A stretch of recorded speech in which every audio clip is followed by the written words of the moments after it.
Hello everyone, welcome to home food cook. ఈరోజు మన ఛానల్లో సింపుల్గా కమ్మగా టమాటా పప్పు ఎలా చేయాలో చూపిస్తాను. ముందుగా దానికోసం టమాటా ముక్కలు, ఒక ఆనియన్, 2 పచ్చిమిర్చి కట్ చేసి పెట్టాను. ఇక్కడ దానికోసం పప్పు కూడా ఉడికించాను. పప్పు కూడా బాగా ఉడికిపోయింది అనమాట. నెక్స్ట్ వచ్చేసి మనం పోపు పెట్టుకోవాలి. దీంట్లో పోపు దినుసులు, కట్ చేసి పెట్టుకున్న ఆనియన్స్, పచ్చిమిర్చి కూడా వేసుకొని ఇవి జస్ట్ కలర్ షేడ్ అవుతే చాలు, ఓవర్గా ఫ్రై అవ్వాల్సిన అవసరం లేదు. అండ్ త్వరగా మగ్గాలంటే సాల్ట్ వేసుకొని మగ్గించండి, త్వరగా ఉడికిపోతాయి. ఇందులో ఇంగువ అండ్ పసుపు కూడా యాడ్ చేయండి. ఇంగువ ఫ్లేవర్ నచ్చిన వాళ్ళు వెల్లుల్లి యాడ్ చేసుకోండి, ఏదైనా ఒకటి వేసేసి చాలు. ఇవి వచ్చేసి ఫ్రై అయిపోయినాయి, జస్ట్ పచ్చివాసన పోయేంత వరకు వేయించండి, అంతే చాలు. నెక్స్ట్ వచ్చేసి టమాటా ముక్కలు యాడ్ చేసుకుందాం. ఇవి త్వరగా మగ్గాలంటే సాల్ట్ వేసి ఒక 5 minutes ఉడికించండి. సో చూసారు కదా, ఇవి బాగా మగ్గిపోయినాయి. ఒకసారి కలుపుకోండి. అంతా కలుపుకున్న తర్వాత నెక్స్ట్ మీరు స్పైస్ ఎంత తింటారో అంత కారం వేసుకోండి. నేను వచ్చేసి ఇక్కడ 3 tablespoons కారం వేసాను అనమాట. ఈ స్పైస్ని తగ్గట్టు అండ్ కారం ఎలా ఉందో దాని స్పైస్ని తగ్గట్టు కారం అనేది యాడ్ చేసుకోండి.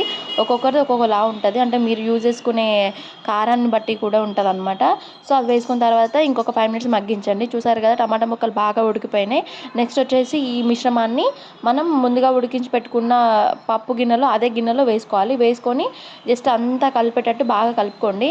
జస్ట్ 5 minutes ఉడికిస్తే చాలు, మన కర్రీ అనేది రెడీ అయిపోతుంది. ఎప్పుడైనా టైం లేనప్పుడు ఇలా చేసి చూడండి, ఖచ్చితంగా పప్పు అనేది బాగా కుదురుతుంది, చాలా టేస్టీగా కూడా ఉంటుంది. ఇలా చేస్తే పప్పు కుదరదనే సమస్య ఉండదు అనమాట. ఒకసారి ట్రై చేసి చూడండి, మీరే చెప్తారు బాగా కుదిరిందని. అండ్ మీకు ఈ రెసిపీ కనుక నచ్చినట్లయితే లైక్ చేయండి అండ్ సబ్స్క్రైబ్ చేయడం మాత్రం మర్చిపోవద్దు. అండ్ మీరు ఏదైనా సజెషన్స్ ఇవ్వాలనుకున్న కామెంట్ బాక్స్లో చెప్పండి. Thank you.